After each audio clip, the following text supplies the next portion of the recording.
Hello, friends, and welcome to Adventures in Pixieland. My name's Amy.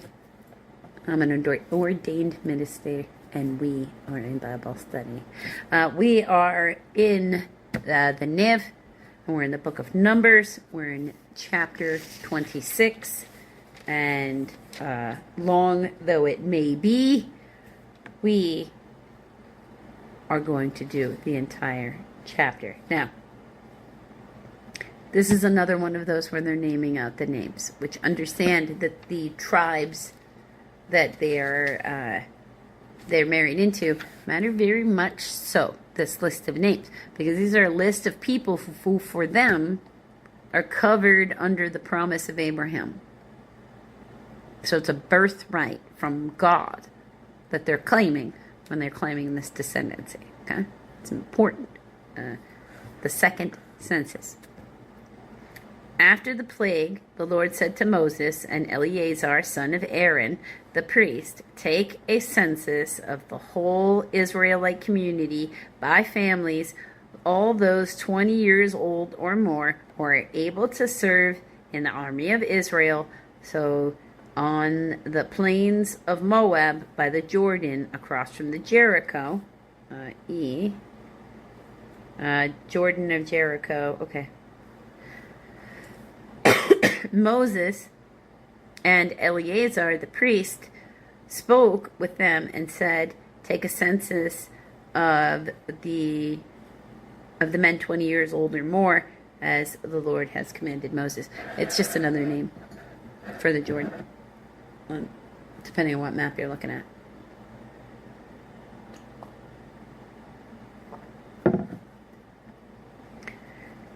These were the Israelites who came out of Egypt. The descendants of Reuben, the firstborn son of Israel, were through Hanoch, and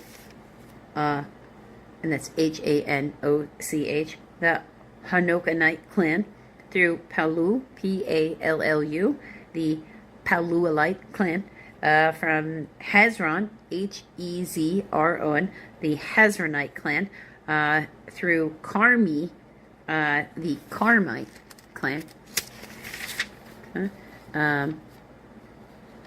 These were the clans of Reuben, who those numbered were 43,730. So not so bad. The son of Palu was Elab, and the sons of Elab were Nemuel. So Elab, E-L-I-A-B, and Nemuel, N-E-M-U-E-L, and Dathan and Abram. The same Dathan and Abram were the community officials who rebelled against Moses and Aaron and were among Korah's followers when they rebelled against the Lord. The earth opened up its mouth and swallowed them with Korah, whose followers died. When the fire devoured the 250 men, and they served as a warning sign. The line of Korah, however, did not die out. So there were some people left from the line of Korah, so that's good. The descendants of Simeon by their clans, through Nemuel, the Nemuelite clan, from Jamin, Jamin, like Jamin. The Jaminite clan. That's kind of cool. Through Jachin, Jakin, the Jakinite clan. Through Zerah, Zerah, the Zerite clan. Through Shaul, Shaul, right? Shaul, the Shaulite clan. These were the clans of Simeon. They were 22,200 men. The descendants of Gad by their clan, through Zephon, the Zephonite clan, through Haggai, the Haggite clan, through Shuni, the Shunite clan, through Ozi, the Ozanite clan, through Eri, E-R-I, the Erite clan, through Arodi, the Arodite clan, and then Arodi has an A footnote, and the Samaritan Pentateuch, and the Sirach, Arod. Instead of with an I on the end, it says Barod. Through Ariel. Well, it's not really Ariel. It's Areli. The Aralite clan. These were the clans of Gad, whose numbers were 40,500. And Onan were the sons of Judah, but they died in Canaan. The descendants of Judah by their clans were through Selah, the Salonite clan, through Perez, the Perezite clan, through Zerah, the Zerahite clan, the descendants of Perez, through Hezron, the Hezronite clan, through Hamuel, the Hamulite clan. These were the clans of Judah, whose numbers were 76,500. The descendants of Issachar by their clans were through Tola, the Tolanite clan, through Pua, Tola, Tola, Pua, Puah, the Put clan, Puite. That makes me, like, I want to say it like it's French, but it's not French. That's not necessarily how you say that. Sumerian, Pentateuch, Vulgate, and Sirach, Puvah, Puvah, or Punit. So different spellings of the same, but in the same line, if you will. Through Jashub, the Jashubite clan, Jashub, through Shimron, Shimron, Shimron, the Shimronite clan. These were the clans of Issachar. Those numbered were 64,300. The descendants of Zebulun by their clans were through Sered, the Seredite clan, through Elon, Sered, Sered, Elon, Elon, through Elon, yeah, just like that guy, the Elonite clan, through Jahiel, Jahleel, the Jahilite clan. These were the clans of Zebulun. Those numbered were 60,500. The descendants of Joseph by their clans through Manasseh and Ephraim were the descendants of Manasseh through Makir, the Makirite clan, Makir, the Makirite clan. Makir was the father of Gilead. Through Gilead, the Gileadite clan. These were the descendants of Gilead through Ezer, Iezer, the Izerite clan. Gilead is on any map of the Bible that you can find. It's actually a location that gets named after the guy. Through Helek, Helek, the Helekite clan. Through Azriel, Asriel, the Asrielite clan, through Shechem, the Shechemite clan. Shechem, it's again, you can find it on a map too. Shechem, through Shemida, the Shemidite clan. Shemida, through Hefer, Hepher, the Heferite clan. Zelophehad,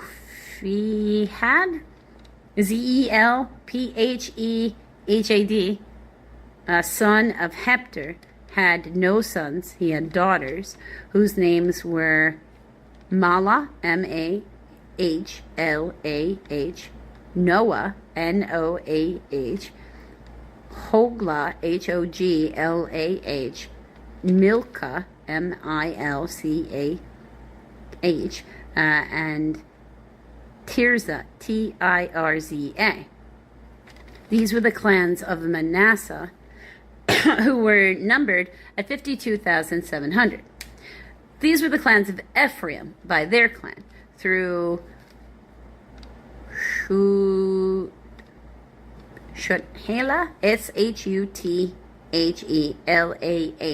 the Shuthelite clan, through Beker, Beker, the Bekerite clan, through Tanhan, the Tananite clan.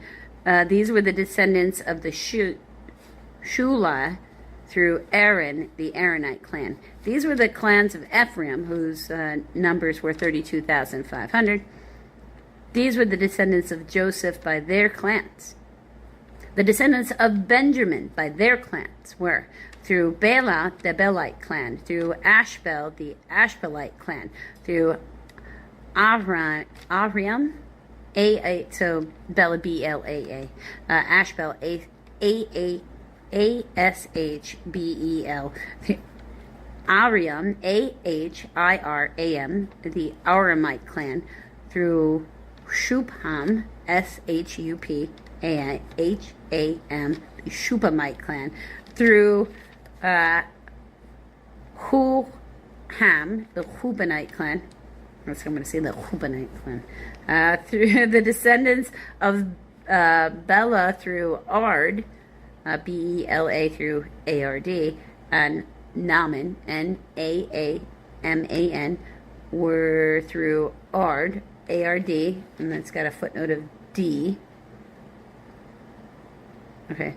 In some places they don't repeat the through Ard. The Aradite clan through Naaman, the Naamanite clan, or Naamanite clan. These were the clans of Benjamin. Those numbered were 45,600. These were the descendants of Dan by their clans through Shuham, the Shumanite clan. These were the clans of Dan. All of them were Shumanite clans, and those numbered 64,400. Wow. Actually, Dan only had like one son, but just a lot of kids. The descendants of Asher by their clans were Imnah, I-M-N-A-H, the Emite clan, through Ishvi, I-S-H-V-I, the Ishvite clan, through Beriah, B-E-R-I-H, the Berite clan. And through the descendants of Beriah, B-R-I-H, through Heber, H-E-B-E-R, the Heberite clan, through Malkiel, M-A-L-K-I-E-L, the Malkalite clan. Asher had a daughter named Sarah. These were the clans of Asher, whose number were 53,400. The descendants of Naphtali by their clans were Jaziel, that's J-A-H-Z-E-E-L, the Jazilite clan, through Guni, the Gunite clan, through Jezer, at Guni, G-U-N-I, Jezer, J-E-Z-E-R, the Jezerite clan, through Shelam, the Shelamite clan. These were the clans of Naphtali. Those numbered 45,400. The total number of men of Israel was 601,730. So this is army. Okay, so these are men of this certain age demographic. So this is their moving army, their roaming tent brigade army. This is without the men under the age of 20. This is without the women. This is without the children. This is without the people that are elderly. So it's like millions of people that they're in this roaming band. Just can only imagine what that must look like if you're just one rolls up to your city or along the borders of your land, right? The Lord said to Moses, the land is to be allotted to them as an inheritance based on the number of names. To a larger group, give a larger inheritance. To a smaller group, according to the number of those listed. Be sure that the land is distributed by lot. What each group inherits will be according to the names for its ancestral tribe. Each inheritance is to be distributed by lot among the larger and smaller groups. These were the Levite clans who were counted by their clans. Through Gershon, the Gershonite clan. Through Kohath, the Kohathite clan, through Merari, the Merarite clan. These also were Levite clans. The Libonite clan, the Hebronite clan, the Mahalite clan, the Libonite, Libnite, the Hebron, and again, like Hebron, the place, Hebronite, the Mahalite clan, Mahlit, the Mushite clan, Mushite, the Korite clan, Korahit. Kohath was the forefather of Amram. The name of Amram's wife was Jochebed, Jochebed, a descendant of Levi who was born to the Levites in Egypt. Jochebed, a daughter of Levi who was born to Levi, to Amram, she bore Aaron, Moses, and their sister Miriam. Okay. Aaron who was the father of Nadab, Abihu, Eleazar, and Ithamar. Yeah, the same Aaron. But Nadab and Abihu died when they made an offering before the Lord with unauthorized fire. All male Levites a month old or more were numbered to be 23,000. They were not counted along with the Israelites because they received no inheritance among them. They received power as an inheritance, is what they received. These were the ones counted by Moses and Eleazar, the priest, when they counted the Israelites on the plains of Moab by the Jordan across from the Jericho. Not one of them was among them. Not one of them was among those counted by Moses and Aaron the priest when they counted the Israelites in the desert of Sinai. So that means they had a complete generational turnover. For the Lord had told those Israelites they would surely die in the desert. Not one of them was left except Caleb, son of Jephunneh, Jephuneh,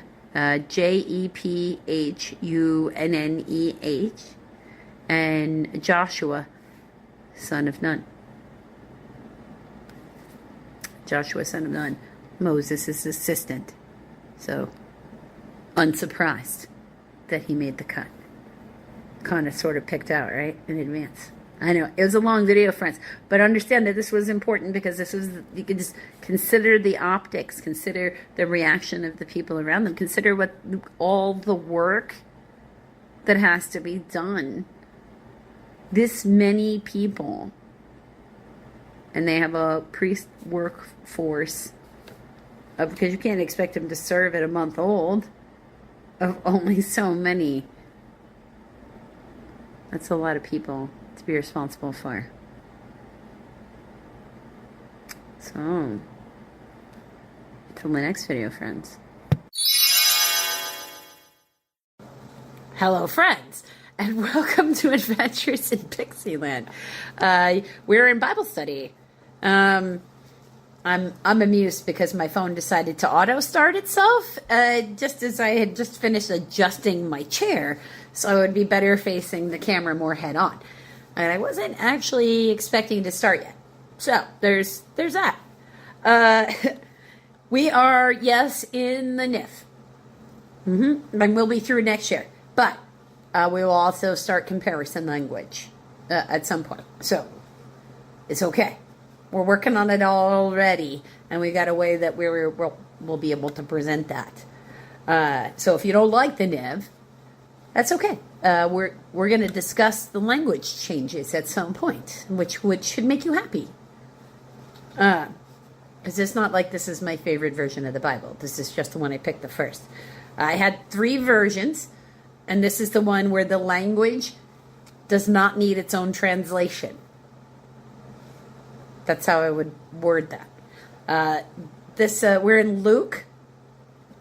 We're in chapter 2. In this video, we're going to do 1 through 32. Just because, at some point in the middle there, there's 52 verses to Luke. That's too many in one video. But that'll be the end of a prayer. Okay? So, it didn't feel right to break the prayer in half. It's better to do the whole prayer and then, start the next video. So, let's get started. We are in the birth of Jesus. Now remember, this is Luke, which in the first part, chapter 1, he acknowledged that this was him writing this stuff down because it was asked of him for them to write down, what he remembered, and then he mailed it off to them because that's what they were asking for. They were, starting to gather, what will become the Bible, because the Bible wasn't actually fully sort of assembled until about 400 AD, and these people were, alive at 1, because that started at the crucifixion of Jesus, which they were there for. Right, so long after they have passed. The birth of Jesus, chapter 2, verse 1. In those days, Caesar Augustus issued a decree that a census should be taken of the entire Roman world.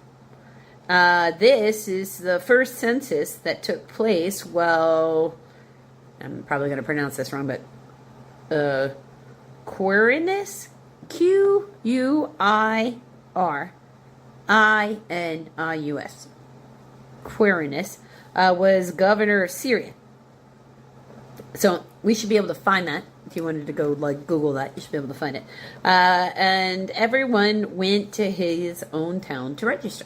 Okay, so Joseph also went up from the town of Nazareth in Galilee to Judah, to Bethlehem, to the town of David, because he belonged to the house and the line of David. He went there to register with Mary, who was pledged to be married to him and was expecting a child. While they were there, the time came for the baby to be born, and she gave birth to her firstborn son. She wrapped him in cloths and placed him in a manger, because there was no room for them in the inn. The shepherds and the angels. And there were shepherds living out in the fields nearby, keeping watch over their flocks at night.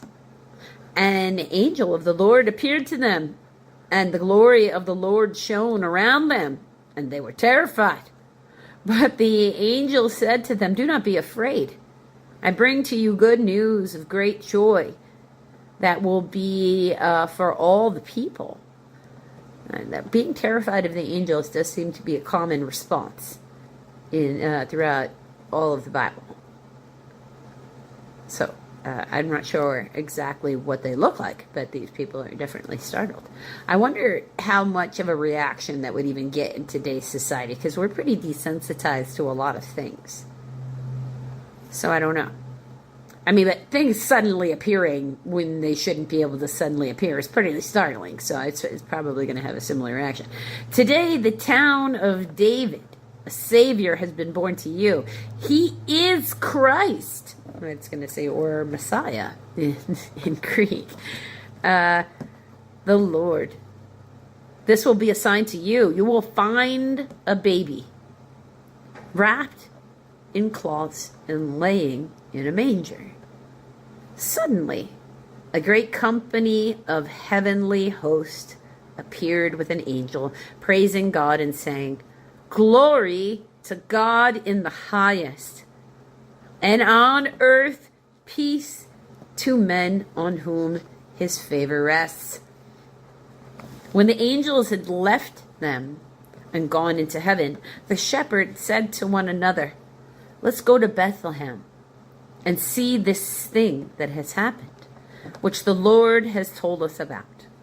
So they hurried off and found Mary and Joseph and the baby, who was lying in a manger. When they had seen him, They had spread the word concerning what had been told about the child, and all who heard it were amazed at what the shepherds said to them. But Mary treasured up all these things and pondered them in her heart. The shepherds returned, glorifying and praising God for all the things they had heard and seen, which were just as they had been told. So, angels came, right? And then they spread the word. That's beautiful. That's like a type of choir of angels who, that's what they do. They spread the word. Right? Jesus presented in the temple, as would be the custom, where he was raised Jewish. Right? That was a big thing in the New Testament. The right for Gentiles to be able to worship Jesus without conversion to Judaism first. Right? Because he was the Jewish Messiah. So you gotta be careful with the wording of things that we choose. Right? I'm very glad that that got removed and everybody is just free to worship Jesus and share in the resurrection based upon their faith and their life and their actions and their relationship with him. That is absolutely none of my business. I hope it's wonderful for you. Jesus presented in the temple on the 8th day, when it was time to circumcise him. He was named Jesus, the name the angel had given him before he had been conceived. When the time of their purification, according to the law of Moses, had been completed, Joseph and Mary took him to Jerusalem to present him to the Lord, as it was written in the law of the Lord. Every firstborn male is to be consecrated to the Lord. B. Exodus 13, verses 2 and verses 12. I'm not the firstborn in my family, but one of my names, one of my middle names, my second one actually means consecrated to God. 24, and to offer a sacrifice in keeping with what is said in the law of the Lord, a pair of doves or 2 young pigeons. See Leviticus 12:8. Now there was a man in Jerusalem called Simon, who was righteous and devout. He was waiting for the consolation of Israel, and the Holy Spirit was upon him. So he's waiting. He's waiting for his Messiah. This is an active person actively seeking. That's what that means. Like we are supposed to be. We're in Advent. This is the second Sunday of Advent. The candle is lit for joy. It's indeed already lit over there. It's the purple candle. Okay. So we are waiting the birth of the Christ, right? The celebration of the birth of the Christ. For us, we're waiting for God's coming again, as we're celebrating the people who are waiting for the birth of the Messiah at all. Because people have been waiting for the Messiah for a very long time. This is not original to us. It had been revealed to him by the Holy Spirit that he would not die before he had seen the Lord's Christ. Moved by the Spirit, he went into the temple courts. When the parents brought in the child Jesus to do for him what was the custom of the law required, Simon took him in his arms and praised God, saying, "Sovereign Lord, as you have promised, you now dismiss," so D, or promise, now dismiss your servant in peace, for my eyes have seen your salvation, which you have prepared in the sight of all people, a light for revelation to the Gentiles and a glory to your people Israel.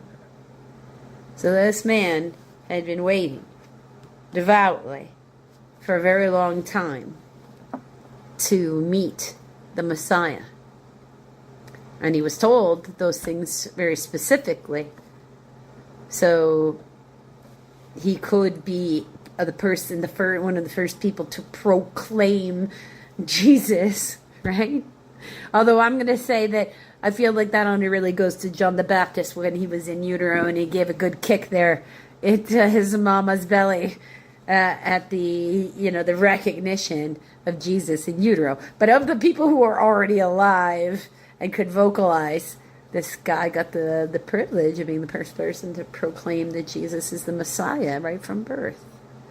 Right? That's a blessing on it. And you didn't know when you clicked on this video today that you were going to get to hear at least part of the Christmas story. Right? So, bonus. Holiday themed in time. I'll still fill a few minutes, guys.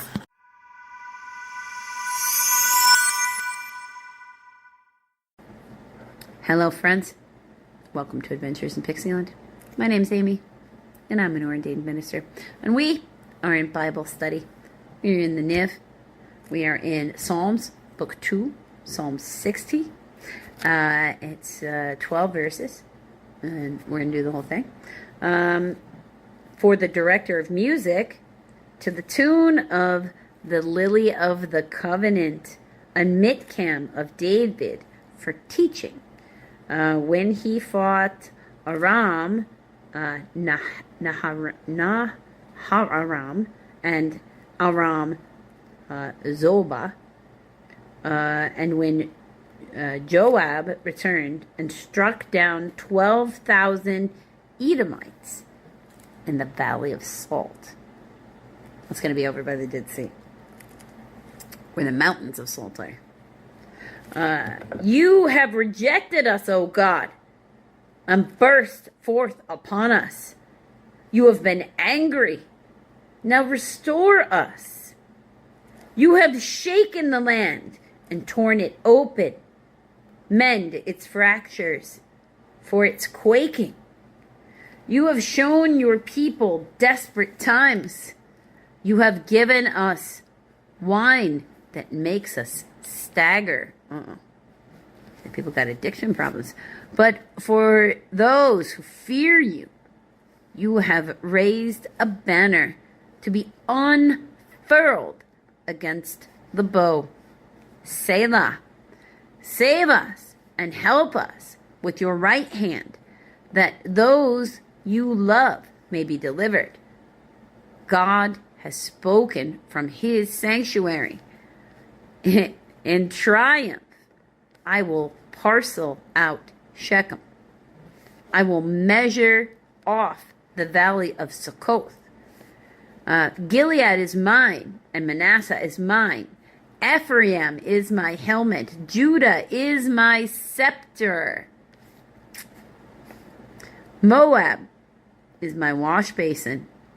Upon Edom I toss my sandal. Over Philistia I shout in triumph. Who will bring me to the fortified city? Who will lead me to Edom? Is it not you, O God, you who have rejected us and no longer go out with our armies? Give us aid against the enemy, for the help of man is worthless. Wow. With God, we will gain the victory, and he will trample down our enemies. That's right. If God doesn't want you to win, then you're just not going to win. Until the next video, friends.